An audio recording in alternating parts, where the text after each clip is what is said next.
ঠিক তেমনি ভাবে কোরআন বলবে, ওগো আল্লাহ, আমি আপনার বান্দাকে রমাদানের রাত্রিতে তাকে ঘুম থেকে বিরত রেখে নামাজে দাঁড়িয়ে রেখেছি। ঘুম থেকে বিরত রেখে আমি তাকে নামাজে দাঁড়িয়ে রেখেছি। ওগো আল্লাহ, আমি রোজা এবং আমি কোরআন এই ব্যক্তির জন্য সুপারিশ করতেছি। ফায়ুশাফিআনে লাহু, তখন আল্লাহ তাআলা এই রোজা এবং কোরআনের সুপারিশ কবুল করবেন এবং ওই বান্দাকে মাফ করে জান্নাতের ফয়সালা দিয়ে দিবেন। এখন প্রতিটা মুহূর্ত, প্রতিটা মিনিট, সেকেন্ড, ঘন্টা আমাদের জন্য ক্ষমার বার্তা নিয়ে এসেছে। প্রতিটা মুহূর্ত আমাদের জন্য মাগফিরাতময় ছিল, বরকতময় ছিল, রহমতময় ছিল, জাহান্নাম থেকে মুক্তির জন্য ছিল। এক নজরে যদি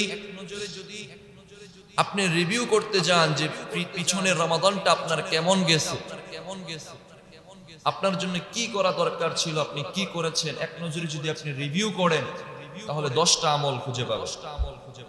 যে আমলগুলো আপনার জন্য আল্লাহ তাআলা ক্ষমার জন্য দিয়েছিলেন, আমি কতটুকু করতে পেরেছি মিলাবো। 1 নাম্বার, রমজানের সবচেয়ে বড় আমল ছিল রোজা। রোজা সবচেয়ে বড় আমল ছিল না? রমাদানের রোজা, সিয়াম পালন করা ছিল সবচেয়ে বড় আমল। এটা আল্লাহ তাআলা কেন দিয়েছিলেন?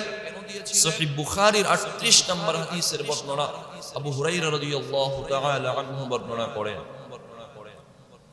عن أبي هريرة رضي الله تعالى عنه قال قال رسول الله صلى الله عليه وسلم من صام رمضان إيمانا واحتسابا غفر له ما تقدم من ذنبه। আল্লাহর নবীর জালিলুল কদর সাহাবী হযরত আবু হুরায়রা রাদিয়াল্লাহু তাআলা আনহুর বর্ণনা, তিনি বলেন, আল্লাহর হাবিব জনাবে মুহাম্মদুর রাসূলুল্লাহ সাল্লাল্লাহু আলাইহি ওয়াসাল্লাম ফরমান, মান সামা রমাদান ঈমানান ওয়া ইহতিসাবা, যে ব্যক্তি রমজানের রোজা রাখলো ঈমানের সাথে এবং নেকির আশায়, গুফিরা লাহু মা তাকদ্দামা মিন যামবি, আল্লাহ তাআলা তার পিছনের সমস্ত গুনাহগুলোকে মাফ করে দিবেন। 1 নাম্বার, রমাদানের রোজাটা আল্লাহ আমাদেরকে গুনাহ মাফির জন্য দিয়েছিলেন। রমাদানের রোজা রাখো ঈমানের সাথে নেকির আশায়, তাহলে তোমার যত গুনাহ ছিল তোমার গুনাহগুলোকে অটোমেটিক আল্লাহ মাফ করে দিবেন। যা নেকি আছে এগুলো তো শুনেছেন। সহিহ মুসলিমের 233 নম্বর হাদিসের বর্ণনা, আল্লাহর হাবিব সাল্লাল্লাহু আলাইহি ওয়াসাল্লাম ফরমান, as-salawatul khams, al-jum'atu ila al-jum'ah, ar-ramadanu ila ramadan, mukaffiratun ma bainahunna idha ijtanabatil kaba'ir। আল্লাহর হাবিব সাল্লাল্লাহু আলাইহি ওয়াসাল্লাম ফরমান, 5 ওয়াক্ত নামাজ, এক জুমা থেকে অপর জুমা, এক রমাদান থেকে অপর রমাদান, এই নেকিগুলো, এই আমলগুলো মানুষের যে গুনাহগুলো ছিল ওই গুনাহগুলোকে মিটিয়ে দেয়। 5 ওয়াক্ত নামাজ, এক জুমা থেকে অপর জুমা, এক জুমা পড়ছেন অপর জুমা পর্যন্ত যে পিছনের যে গুনাহগুলো হয়েছে, এবং এই রমাদানের রোজাগুলো রাখছেন পিছনের রমজান পর্যন্ত যে গুনাহগুলো হয়েছিল, মুকাফফিরাতুম মা বাইনাহুন্না, এর মাঝখানে যে গুনাহগুলো হয়েছে হবে আল্লাহ তাআলা সেই গুনাহগুলো মাফ করে দিবেন। 1 নাম্বার, রমজানের রোজাটা আল্লাহ আমাদের জন্য গুনাহ মাফির জন্য দিয়েছিলেন। 2 নাম্বার, রমাদানের দ্বিতীয় সর্বোচ্চ আমল ছিল রমাদানের রাতে দাঁড়িয়ে কিয়ামুল লাইল, তারাবির নামাজ পড়া। এই নামাজটাও আল্লাহ আমাদের জন্য গুনাহ মাফির জন্য দিয়েছিলেন। সুনানে তিরমিজির 808 নম্বর হাদিসের বর্ণনা, عن أبي هريرة رضي الله تعالى عنه قال قال رسول الله صلى الله عليه وسلم من قام رمضان إيمانا واحتسابا غفر له ما تقدم من ذنبه। আল্লাহর হাবিব সাল্লাল্লাহু আলাইহি ওয়াসাল্লাম ফরমান, যে ব্যক্তি রমাদানের রাতে ঈমানের সাথে নেকির আশায় কিয়ামুল লাইল, তারাবির নামাজ পড়বে, গুফির লাহু মা তাকদ্দামা মিন যামবি, আল্লাহ তাআলা ওই বান্দার জীবনের সমস্ত গুনাহগুলোকে maaf করে দিবেন। রমাদানের আমাদের 2 নাম্বার আমল ছিল তারাবির নামাজ। আল্লাহ তাআলা এই তারাবির ওসিলায়, তারাবির বদলতেও, এই নেকির ওসিলায়ও আমাদের গুনাহ maaf করাতে চাইতেন, গুনাহ maaf করাইতে চান। সুনানে নাসাঈর 2518 নম্বর হাদিসের বর্ণনা, আল্লাহর হাবিব সাল্লাল্লাহু আলাইহি ওয়াসাল্লাম ফরমান, ইন্নাল্লাহা ফারাদা সিয়ামা রমাদান আলাইকুম, নবীজি বলেন আল্লাহ তাআলা তোমাদের উপর রমজানের রোজাকে ফরজ করেছেন। ওয়াসানানতু লাকুম কিয়ামাহু, এবং আমি নবী তোমাদের জন্য রমাদানের রাতে দাঁড়িয়ে তারাবির নামাজ আদায় করাকে সুন্নাত করেছি। ফামান সামাহু ওয়া কামাহু ঈমানান ওয়া ইহতিসাবা, যেই ব্যক্তি রমাদানে রোজা রাখবে এবং রাতের বেলা তারাবির নামাজ আদায় করবে ঈমানের সাথে এবং নেকির আশায়, খরাজা মিন যুনুবিহি কায়াউমি ওয়ালাদাতহু উম্মুহু, সে গুনাহ থেকে এমন ভাবে পবিত্র হয়ে যাবে যেমনি ভাবে একটা শিশু দুনিয়াতে ভূমিষ্ঠ হয় পবিত্র অবস্থায়। একটা শিশু দুনিয়াতে যেমন পবিত্র অবস্থায় ভূমিষ্ঠ হয়, ঠিক তেমনি ভাবে রমাদানের রোজা এবং রাতের তারাবির নামাজ যে ব্যক্তি ধারাবাহিক নিয়মতান্ত্রিক আদায় করবে, আল্লাহ তাআলা তার গুনাহগুলোকে ঠিক তেমনি ভাবে মাফ করে দিবেন। রমাদানে আমাদের 2 নাম্বার আমল ছিল কিয়াম, তারাবির নামাজ। 3 নাম্বার, রমাদানে আমাদের জন্য একটা বিশেষ রজনী ছিল, আছে, যেটা হলো লাইলাতুল কদর। এই রাতটাও আল্লাহ আমাদেরকে এজন্যই দান করেছেন যেন বান্দা গুনাহ থেকে মাফ করাতে পারে, গুনাহ মাফ করাতে পারে, গুনাহ থেকে পরিত্রাণ পেতে পারে। সহিহ বুখারীর 1901 নম্বর হাদিসের বর্ণনা, আম্মাজান আয়েশা সিদ্দিকা রাদিয়াল্লাহু তাআলা আনহা বলেন, عن عائشة رضي الله تعالى عنها قالت قال النبي صلى الله عليه وسلم من قام ليلة القدر إيمانا واحتسابا غفر له ما تقدم من ذنبه। আম্মাজান আয়েশা সিদ্দিকা রাদিয়াল্লাহু তাআলা আনহা বলেন, আল্লাহর হাবিব সাল্লাল্লাহু আলাইহি ওয়াসাল্লাম ফরমান, মান কামা লাইলাতাল কদরি ঈমানান ওয়া ইহতিসাবা, যেই ব্যক্তি কদরের রাত্রিতে ঈমানের সাথে সওয়াবের আশায় রাত্রি জাগরণ করে নামাজ আদায় করবে, গুফির লাহু মা তাকদ্দামা মিন যামবি, আল্লাহ তাআলা তার পিছনের সমস্ত গুনাহগুলোকে maaf করে দিবেন। এজন্যই আমি বলি, কদর কোন দিন এটা তো আগেও শুনেছেন, এটা বলিয়ে দেওয়া হয়েছে। সম্ভাব্য বেজুর রাত্রির যে কোনো রাত্রিতে কদর হতে পারে, এজন্য আপনি প্রত্যেকটা রাত্রিতে অন্তত 2 রাকাত করে নামাজ আদায় করবেন। আল্লাহ চাহে তো যে কোনো একটা রাত্রিতে তো সবে কদর হবেই হবে, যে কোনো একটা রাত্রিতে সবে কদর হবে। আপনি প্রত্যেকটা রাত্রিতে অতিরিক্ত 2 রাকাত নামাজ পড়েছেন, আর ওই নামাজটা যখন সবে কদরে হয়ে যাবে, এই হাদিসের আলোকে সহিহ বুখারীর 1901 নম্বর হাদিসের আলোকে আল্লাহ তাআলা আপনার পিছনের সমস্ত গুনাহগুলো maaf করে দিবেন। এবং সূরা কদরের 2 নম্বর আয়াতের ব্যাখ্যাতে তাফসীর করে মুফাসসিরিনে কেরাম লিখেন, ওই 2 রাকাত নামাজের বদলতে আপনি 83 বছর 2 রাকাত নামাজ পড়লে যে সওয়াব পেতেন, আল্লাহ তাআলা আপনার আমলনামায় সেই সওয়াব দান করে দিবেন। রমাদানে আল্লাহ তাআলা আমাদেরকে লাইলাতুল কদর দিয়েছিলেন আমাদের গুনাহ মাফির জন্য। আমি বলতেছি, রমাদানটা আল্লাহ আমাদেরকে গুনাহ মাফির জন্য দিয়েছিলেন। আমাদের যে আমলগুলো ছিল সবগুলো গুনাহ মাফির জন্য ছিল। আমি শুধু রিভিউ করছি পিছনের রমাদানটা আমাদের জন্য কিসের জন্য ছিল। 3 নাম্বার, সবে কদর আমাদের জন্য গুনাহ মাফির জন্য ছিল। 4 নাম্বার, রমাদানে প্রতিদিন আমরা ইফতার করেছি। আলহামদুলিল্লাহ, আমরা অনেকেই আমাদের আত্মীয় স্বজন গরিবদেরকে এবং ইমাম মুয়াজ্জিন এবং আপনাদের মুসল্লিদেরকে মেহমানদারি ইফতারির মাধ্যমে করিয়েছি।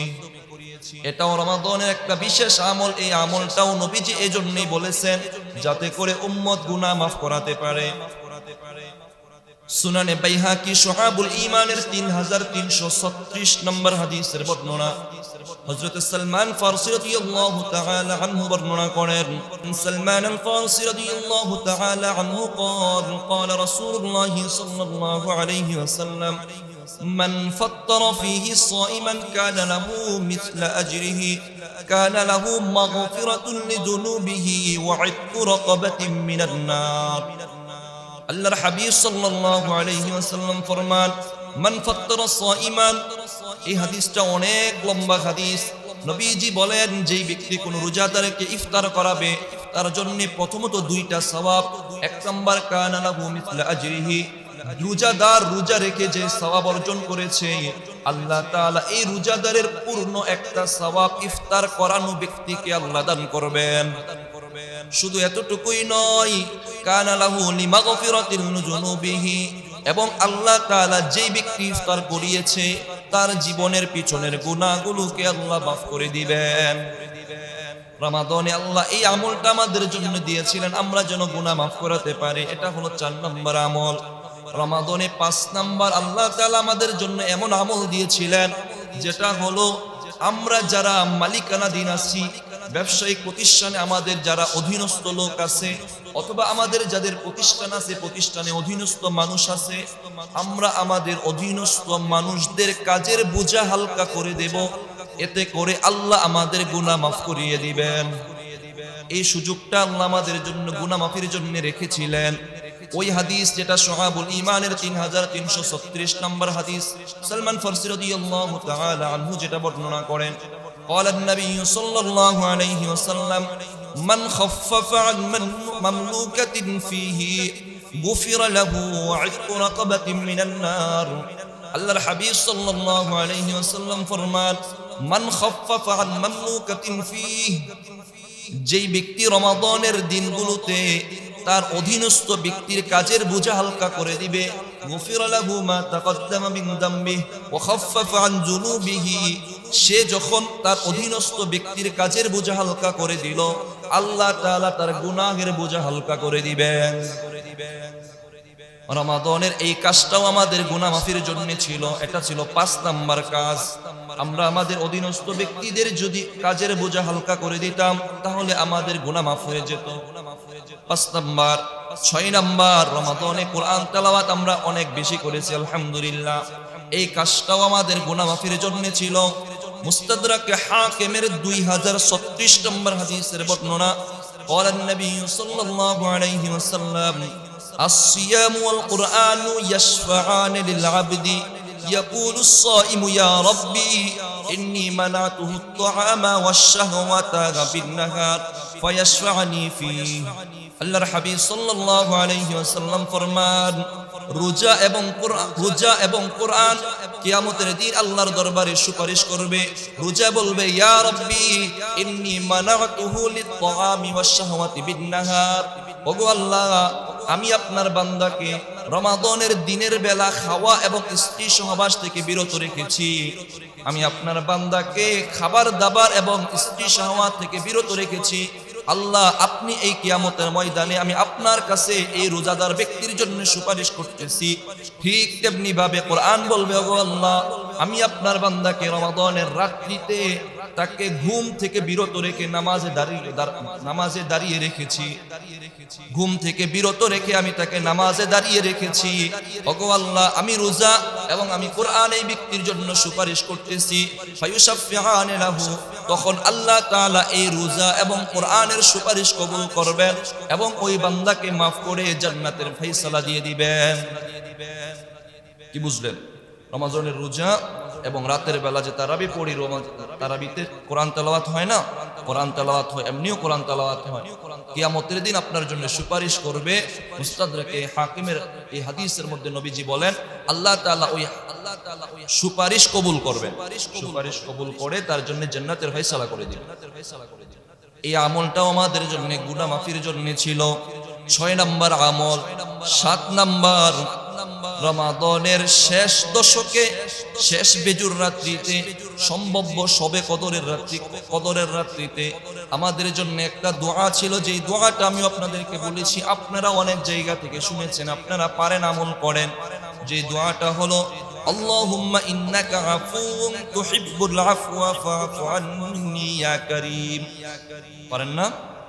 আল্লাহুম্মা ইন্নাকা আফুউন তুহিব্বুল আফওয়া ফাআফু আন্নী ইয়া কারীম। সুনানে তিরমিজির 3513 নম্বর হাদিসের বর্ণনা, আম্মা জান আয়েশা সিদ্দিকা রাদিয়াল্লাহু তাআলা আনহা বর্ণনা করেন, তিনি বলেন, আমি আল্লাহর হাবিব সাল্লাল্লাহু আলাইহি ওয়াসাল্লামকে বললাম, ইয়া রাসূলুল্লাহ, ইন্নী লাআলামু আইয়ু লাইলাতিন হিয়া লাইলাতুল কদর। ইয়া রাসূলুল্লাহ, যদি আমি কোনোদিন জানতে পারি যে এই রাতটা হলো লাইলাতুল কদর, তাহলে আমি কি আমল করব? মা আকুলু লি, ইয়া রাসূলুল্লাহ, আমি কোন আমলটা করব? ফাকুল কুলি, নবী বললেন তুমি বলবা আল্লাহুম্মা ইন্নাকা আফুউন তুহিব্বুল আফওয়া ফাফু আন্নী ইয়া কারীম। অনেক সুন্দর একটা দোয়া, যেই দোয়ার অর্থ হলো আল্লাহুম্মা ইন্নাকা আফুউন, ওগো আল্লাহ আপনি ক্ষমাশীল, আল্লাহুম্মা ইন্নাকা আফুউন তুহিব্বুল আফওয়া, আপনি ক্ষমা করতে ভালোবাসেন, আল্লাহুম্মা ইন্নাকা আফুউন তুহিব্বুল আফওয়া ফাফু আন্নী, ওগো আল্লাহ আপনি ক্ষমাশীল, ক্ষমা করতে ভালোবাসেন, সুতরাং আমাকে ক্ষমা করে দেন, আমাকে ক্ষমা করে দেন। এভাবে যখন বান্দা দোয়া করবে আল্লাহ তাআলা তার গুনাহ মাফ। ৮ নাম্বার, রমাদানে শুধু আমরাই আমাদের জন্য দোয়া করেছি এমন নয়, আমাদের গুনাহ মাফের জন্য আল্লাহ তাআলার পক্ষ থেকে অসংখ্য ফেরেশতারা আমাদের গুনাহ মাফের জন্য দোয়া করেছে। রমাদান চলে যাচ্ছে, আফসোস করা দরকার, রমাদানে ফেরেশতারা আমাদের মাগফিরাতের জন্য দোয়া করেছে। এখন রমাদান চলে গেলে আর করবেনি? আর তো করবে না। মুসনাদে আহমদের ৭৯১৭ নম্বর হাদিসের বর্ণনা, আল্লাহর হাবিব সাল্লাল্লাহু আলাইহি ওয়াসাল্লাম ফরমান, قال النبي صلى الله عليه وآله وسلم تستغفر لهم الملائكة حتى تفطروا। নবীজি বলেন রমাদানের প্রতিদিন আল্লাহর পক্ষ থেকে ইফতার পর্যন্ত ফেরেশতারা রহমতের জন্য এবং তাদের গুনাহ মাফির জন্য, বান্দাদের জন্য গুনাহ মাফ করার জন্য দোয়া করতে থাকেন। একদম ইফতার পর্যন্ত, হাত্তা ইফতিরু, ইফতার পর্যন্ত প্রতিটা রোজাদারদের জন্য ফেরেশতারা দোয়া করতে থাকেন, ক্ষমা তুস্তাগফিরু, গুনাহ মাফির জন্য ইস্তেগফার করতে থাকেন। রমাদানে ৮ নাম্বার, ফেরেশতারা আমাদের গুনাহ মাফির জন্য দোয়া করেছে। ৯ নাম্বার, রমাদানের প্রতি রাতে আমাদের প্রতিটা সময় আমাদের জন্য দোয়ার মাধ্যমে আমাদের জন্য গুনাহ মাফির সুযোগটা ছিল। প্রতিটা সময় প্রতিটা মুহূর্ত আমরা যদি দোয়া করতাম, আমরা যদি গুনাহ মাফির জন্য দোয়া করতাম, তাহলে নবী বলেন আল্লাহ তাআলা আমাদের দোয়াটা সরাসরি কবুল করে নিতেন। রমাদানে আমাদের জন্য সেই সুযোগটা ছিল।